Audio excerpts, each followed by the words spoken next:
गांव से थोड़ी दूर एक रहस्यमयी नदी थी। उस नदी में इतना सोना था कि लोग रोज वहां से सोना उठाकर ले जाते थे। वहां का हर इंसान अंबानी से भी ज्यादा अमीर था, क्योंकि उनके घरों में सोने के ढेर लगे रहते थे। लेकिन उस रहस्यमयी नदी का एक डरावना रहस्य था।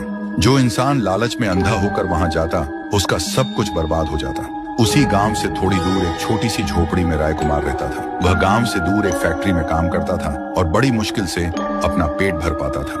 वह रोज लोगों को नदी से सोना लाते देखता और उसके मन में भी अमीर बनने का सपना जागने लगा।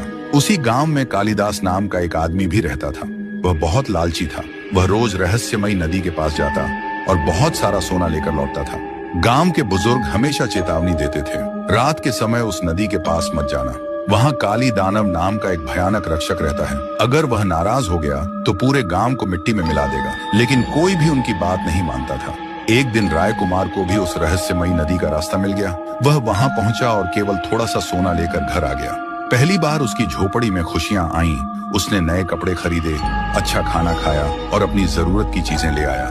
लेकिन उसी रात कालिदास के मन में लालच और बढ़ गया। उसने सोचा, अगर मैं वहां का सारा सोना उठा लाऊं तो मैं दुनिया का सबसे अमीर आदमी बन जाऊंगा। उस रात कालिदास अपना बड़ा ट्रक लेकर नदी के पास पहुंच गया। उसने लगभग सारा सोना ट्रक में भर लिया और गांव लौट आया। यही उसकी सबसे बड़ी गलती थी। अगली रात अचानक काली दानव गांव के बीचों बीच प्रकट हुआ। वह गुस्से में गरज कर बोला, तुम लोगों ने जरूरत से ज्यादा लालच किया है, अब इसकी सजा तुम्हें भुगतनी होगी। इतना बोलते ही लोगों के घरों से सोना गायब होने लगा। कुछ ही मिनटों में पूरा गांव गरीब होने लगा। उधर कालिदास की हवेली से भी सारा सोना गायब होने लगा।